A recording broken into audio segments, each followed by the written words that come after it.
अस्सलाम वालेकुम स्टूडेंट्स, उम्मीद करता हूँ आप सब लोग खैरियत से होंगे। आज का हमारा लेक्चर है specific heat and latent heat के बारे में।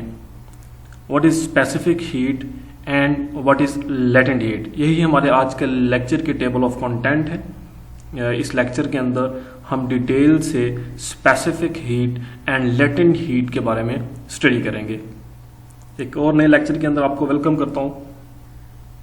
अगर आप मेरे चैनल पे न्यू हैं तो मेरे चैनल को सब्सक्राइब कर दें और साथ में लगे बेल आइकन को भी प्रेस कर दें ताकि हर नई आने वाली वीडियो आपको बआसानी मिल सके। तो चलिए बगैर किसी देरी के लेक्चर को स्टार्ट करते हैं। Specific heat, the heat capacity C of a particular sample is defined as, जो हमारे पास कोई भी स्पेसिफिक हीट है या हीट कैपेसिटी है जिसको हम C से डिनोट करते हैं किसी भी पार्टिकुलर सैंपल की, वो ये कह रहा है कोई भी हमारे पास एक पार्टिकुलर सैंपल है जिसकी हीट कैपेसिटी C है, तो हम उसको किस तरह डिफाइन करेंगे? As the amount of energy needed to raise the temperature of that sample by 1 degree Celsius. वो ये कह रहा है कि हमारे पास एक पार्टिकुलर सैंपल है, उस पार्टिकुलर सैंपलर के लिए जो हमें अमाउंट ऑफ एनर्जी चाहिए, उस पार्टिकुलर सैंपल का टेम्परेचर बढ़ाने के लिए, कितना बढ़ाने के लिए? 1 degree Celsius. From this definition we see that if energy Q produces a change delta T in the temperature of a sample. इस डेफिनेशन के अकॉर्डिंग में देखा कि Q, जो हमारे पास Q है, एनर्जी जो है वो एक टेम्परेचर के अंदर चेंज प्रोड्यूस कर रही है। Then Q is equal to C del T। Q हमारे पास क्या है? वो स्पेसिफिक एनर्जी है जो हमें चाहिए थी, अमाउंट ऑफ एनर्जी है जो हमें चाहिए थी। किस लिए चाहिए थी? कि हम उस पार्टिकुलर सैंपल का टेम्परेचर इंक्रीज कर सकें, राइज कर सकें by a sample of 1 degree Celsius. So Q is equal to C delta T। Q directly proportional है डेल्टा T के, so Q is equal to C delta T। और यहां पे हमारे पास C क्या चीज है? C हमारे पास यहाँ पे स्पेसिफिक हीट है या हीट कैपेसिटी। तो हम यहाँ पे अगर C का फॉर्मूला निकालना चाहें तो हम C को किस तरह डिनोट करेंगे? C is equal to Q over delta T। 25 degree Celsius and atmospheric pressure, कोई भी हमारे पास सब्सटेंस है, ठीक है, एलिमेंटल सॉलिड्स हैं या बाकी सॉलिड्स हैं, तो उनकी डिफरेंट स्पेसिफिक हीट्स होती है। जैसे कि हमारे पास एल्यूमिनियम है तो उसकी हमारे पास स्पेसिफिक हीट 900 है, जिसका यूनिट स्पेसिफिक हीट का क्या होता है? जूल पर किलोग्राम सेल्सियस, डिग्री सेल्सियस, ठीक है। इसी तरह हमारे पास डिफरेंट एलिमेंटल सॉलिड्स की डिफरेंट स्पेसिफिक हीट्स होती हैं, ठीक है। जैसे कि हमारे पास बाकी सॉलिड्स की देखें, ग्लास की देख लें, आइस की देखें, वुड की देखें, तो हमारे पास 1700 है। इसी तरह हमारे पास लिक्विड की हमारे पास डिफरेंट स्पेसिफिक हीट कैपेसिटी होती है। और गैस की अगर हम देखें तो 100 डिग्री सेल्सियस के ऊपर हमारे पास 2010 हीट कैपेसिटी होती है। The specific heat C of a substance is the heat capacity per unit मास। कोई भी हमारे पास स्पेसिफिक हीट है किसी भी सब्सटेंस की, वो क्या होती है? Heat capacity per unit mass. वो heat capacity per unit mass होती है। Therefore if energy Q transfers to a sample of a substance with a mass m and the temperature of the sample changes by delta T, the specific heat of a substance is. अगर हम इसके अंदर मास की अगर हम इसके अंदर addition करें तो उसकी हमारे पास एक न्यू डेफिनेशन क्या बनेगी स्पेसिफिक हीट कैपेसिटी की, कि if energy Q transfers to a sample of a substance, अगर हम एनर्जी Q ट्रांसफर करते हैं किसी भी सब्सटेंस के सैंपल को विद मास m के साथ, तो उसके टेम्परेचर के अंदर जो चेंज आएगा डेल्टा T, तो हमारे पास जो specific heat of a substance क्या होगी? C is equal to Q over m delta T। Same हमारे पास फॉर्मूला वही है, सिर्फ हमारे पास m की एडिशन हुई है। जितना हमारे पास मास ज्यादा होगा उसकी स्पेसिफिक हीट कैपेसिटी कब उतनी ही कम होगी, क्योंकि ये दोनों आपस में इनवर्सली प्रोपोर्शनल है। तो हमारे पास Q is equal to mc delta T। For example, the energy required to rise the temperature of 0.500 kg of water by a 3 degree Celsius is a Q, ये हमारे पास एनर्जी उसकी लिखी हुई है। वो कह रहा है कि हमारे पास उसने खुद ही लिख कर उसे सॉल्व भी कर दिया है एग्जाम्पल को।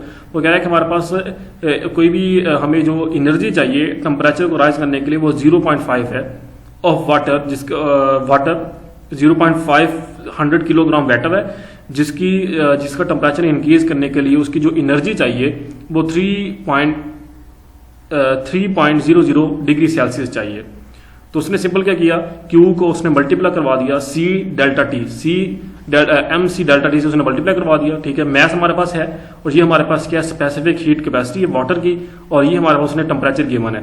तो उसने Q को यहाँ से उसने Q फाइंड कर लिया, जो कि हमारे पास 6.283 10⁻³ जूल आ गया। Notice that when the temperature increases, यहाँ से हमने क्या चीज नोट की है कि जब टेम्परेचर इंक्रीज करते हैं Q and delta T are taken to be positive, तो हमारे पास एनर्जी और जो टेम्परेचर है उसको हम पॉजिटिव लेते हैं, and the energy transfers into the system, और energy into the system transfer हो रही होती है।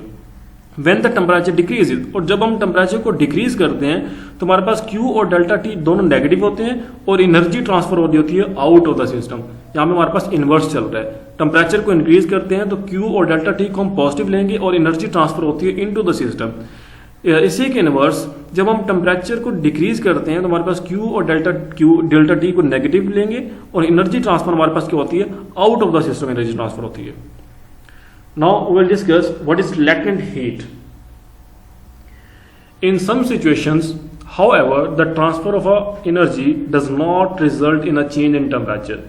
कुछ situations हमारे पास ऐसे होती हैं जिसके अंदर हम एनर्जी को ट्रांसफर करते हैं तो उसके रिजल्ट में टेम्परेचर के अंदर कोई चेंज नहीं हो रहा होता। That is the case whenever the physical characteristics of the substance change from one form to another form. Basically यही वो केस है जब किसी भी सब्सटेंस की जो फिजिकल कैरेक्टरिस्टिक्स होती हैं किसी भी सब्सटेंस की वो चेंज हो रही होती हैं from one state to another state. Such a change is commonly refer to a phase change, जिस चेंज को हम फेज चेंज कह रहे होते हैं। Two common phase change are from solid to liquid melting and from liquid to solid boiling. Basically हमारे पास दो फेज चेंज हो रहे होते हैं, एक हमारे पास सॉलिड टू लिक्विड हो रहा होता है जिसको हम मेल्टिंग कहते हैं, एक लिक्विड टू गैस हो रहा था जिसको हम बॉइलिंग कहते हैं। All such phase changes involve a change in the system internal energy but no change in its temperature। ये जितने भी फेज चेंज है इन तमाम फेज चेंज के अंदर सिस्टम की जो इंटरनल एनर्जी होती है वो इन्वॉल्व होती है और इसके टेम्परेचर के अंदर कोई चेंज नहीं हो रहा होता। The increase in internal energy in boiling for example is represented by the breaking of bonds between molecules in the liquid state. This bond breaking allows the molecules to move farther apart in the gaseous state with a corresponding increase in intermolecular potential energy. Clear है? Consider something containing a substance in two phase in equilibrium such as the water and ice. वो यहाँ पे कह रहे हैं कि एक system है जिसके अंदर कुछ सब्सटेंस है वो दो फेजेस के अंदर है, इन इक्विलिब्रियम है, such as water and ice. The initial amount of the higher phase material water, हमारे पास इनिशियल अमाउंट है हायर फेज की वाटर है in the system is mi। Now imagine that the energy Q enter the system, हमने energy Q enter करवाई system के अंदर। As a result the final amount of water is mf due to the melting of the some of the ice. तो हमारे पास जो final amount of water की आ गई वो mf आ गई, उसके साथ आइस भी हमारे पास मेल्ट हुई है। Therefore the amount of ice that melted equal to the amount of new water. तो हमारे पास जो बर्फ हमारे पास वहां से मेल्ट हुई है वो किसके इक्वल है, equal to the amount of new water, जो हमारे पास न्यू वाटर आया था। So delta m is equal to क्या होगा, mf माइनस mi। सो वो defined the latent heat for this phase change. तो हम इस फेज चेंज के अंदर जो लेटेंट हीट है उसको किस तरह डिफाइन करेंगे, L is equal to Q over delta m। Clear है? This parameter is called the latent heat. इसको हम लेटेंट हीट कहते हैं और इसको हिडन भी कहते हैं। लेटेंट को मतलब हिडन हीट भी कह सकते हैं, बिकॉज दिस एडिड और removed energy does not result in a temperature change. क्योंकि इसके ऐड करने से या रिमूव करने से हमारे टेम्परेचर के अंदर कोई चेंज नहीं आ रहा होता। The value of L for a substance depends on the nature of the phase change as well as the properties of the substance. तो हमारे पास जो लेटेंट हीट है वो किन चीज़ों के ऊपर डिपेंड करती है, वो सब्सटेंस की नेचर के ऊपर भी डिपेंड करती है और फेज चेंज के ऊपर, सब्सटेंस की nature of the phase change के ऊपर डिपेंड करती है और उसकी सब्सटेंस की जो प्रॉपर्टीज होती हैं उसके ऊपर भी ये डिपेंड करती है। From the definition of a latent heat and again choosing heat as our energy transfer mechanism, the energy required to change the phase of a pure substance. कोई भी प्योर सब्सटेंस है तो उसका अगर हमने फेज चेंज करना है तो हमने लेटेंट हीट के फार्मूला से हमने ये फार्मूला निकाला है फेज चेंज का कि अगर हमने प्योर सब्सटेंस का फेज चेंज करना है तो उसका फॉर्मूला क्या होगा, Q is equal to L delta M. Latent heat of a fusion, LF is the term used when the phase change is from solid to liquid, and the latent heat of vaporization, LV, is the term used when the phase change is from liquid to solid. वो बता रहा है कि fusion को हम कब use करेंगे और वेपोराइजेशन को हम कब यूज करेंगे. The latent heats of various substance very considerably, different substance की जो लेटेंट हीट्स होती है वो कंसिडरेबली इंक्रीज हो रही होती हैं, वेरी हो रही होती हैं. When energy inter the system causing melting और वेपोराइजेशन, जब भी एनर्जी सिस्टम के अंदर इंटर होगी या तो वो मेल्टिंग कॉज करेगी या वेपोराइजेशन कॉज करेगी. The amount of the higher phase material increases. Higher phase material जो होगा जैसा कि वाटर है तो उसकी जो मटेरियल है वो इंक्रीज होने लग जाएगा. So delta M is positive, तो डेल्टा एम हमारे पास क्या होगा, पॉजिटिव होगा, और क्यू भी पॉजिटिव होगा, consistent with our sign convention. तो आई होप इट्स क्लियर.